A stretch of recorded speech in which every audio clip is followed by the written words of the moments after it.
नमस्कार, संवाद live TV मध्ये आपलं स्वागत। प्रथमतः तुम्हा सगळ्यांना प्रजासत्ताक दिनाच्या मनापासून शुभेच्छा। आता पाहूयात राज्यभरातील महत्त्वाच्या बातम्या संवाद सुपरफास्ट मधून।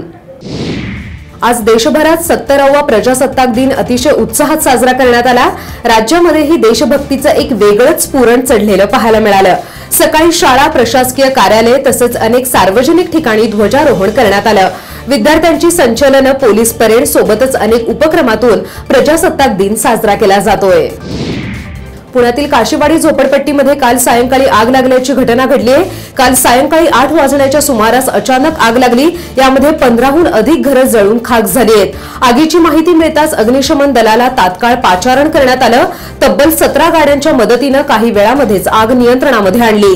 दरम्यान शॉर्ट सर्किटमुळे ही आग लागल्याचा प्राथमिक अंदाज आता व्यक्त होतोय। आता एक चांगली बातमी, नगर औरंगाबाद महामार्गावर अपघात होऊन रस्त्याच्या कडेला जखमी अवस्थेत पडलेल्या एका व्यक्तीला जलसंपदा मंत्री गिरीश महाजन यांनी तातडीने मदत देऊ केली आहे। काल महाजन औरंगाबादकडून नगरकडे येत होते, त्यावेळी पांढरी पूल येथे अपघात होऊन बन्सी महादू माखणकर हे रस्त्याच्या कडेला पडले होते। यावेळी महाजन यांच्या गाडीचा ताफा घटनास्थळावरून जात असताना गर्दी पाहून महाजन गाडीतून उतरले आणि तात्काळ त्या जखमी व्यक्तीला आपल्या वाहनात बसून नगरला पाठवून दिलं। तसेच तातडीने उपचार करण्याच्या सूचनाही सिव्हिल सर्जनला दिल्या। सिन्नर शिर्डी महामार्गावर काल रात्री एक भीषण अपघात झालाय। बस आणि कार यांच्यामध्ये समोरासमोर धडक होऊन हा अपघात झाला, ज्यामध्ये कारमधील 4 जणांचा जागीच मृत्यू झालाय। अपघात इतका भीषण होता की यामध्ये कारचा अक्षरशः चक्काचूर झालाय।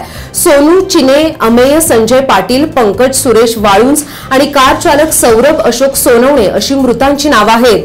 तर यामध्ये बस चालकासह बसमधील काही जण जखमी झालेत। जखमींवर सिन्नरच्या यशवंत हॉस्पिटलमध्ये उपचार सुरू आहेत। याबाबत पोलिसांचा पुढील तपास सुरू आहे।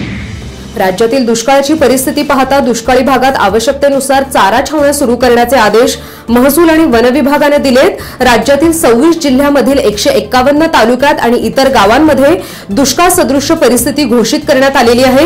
या दुष्काळी भागातील पशुधनासाठी आवश्यक असणारा चारा आणि पाणी प्रश्न गंभीर आहे, त्यामुळे गरजेनुसार जनावरांच्या छावण्या सुरू कराव्यात असं पत्रक काल महसूल आणि वन विभागाकडून जारी करण्यात आलंय। जनावरांच्या छावणीमध्ये कमीत कमी 300 आणि जास्तीत जास्त 500 जनावरे दाखल करून घेण्यात यावेत असंही यामध्ये स्पष्ट करण्यात आलंय। औरंगाबाद जिल्ह्यातील फुलंब्री तालुक्यातील रेलगाव इथं बनावट गुटखा बनवणाऱ्या कारखान्यावर पोलिसांनी छापा टाकलाय। यामध्ये सुमारे 4 लाखांचा गुटखा आणि गुटखा बनवण्याचं साहित्य पोलिसांनी जप्त केलंय। ही कारवाई स्थानिक गुन्हे शाखा आणि स्थानिक पोलिसांनी काल सायंकाळी केली। या प्रकरणी संतोष कचरू खंडागळे या आरोपीला अटक करण्यात आली आहे, तर त्याचा एक साथीदार फरार आहे। याबाबत पोलिसांचा अधिकचा तपास सुरू आहे।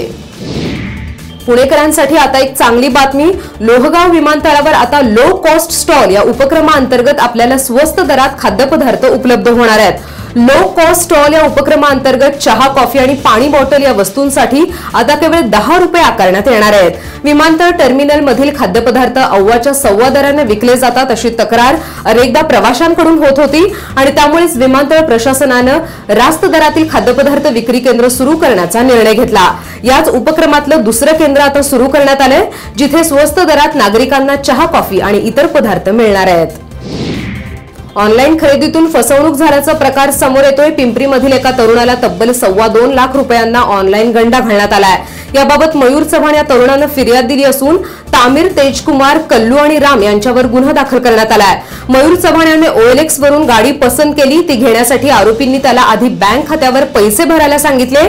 त्यानुसार मयूर याने 2.25 लाख रुपये भरले, मात्र गाडी मिळालीच नाही। यातून आपली फसवणूक झाल्याचं लक्षात आल्यानंतर मयूर याने पोलिसात धाव घेत गुन्हा दाखल केला आहे। नवीन घडामोडी जाणून घेण्यासाठी पाहत रहा संवाद लाईव्ह टीव्ही। धन्यवाद।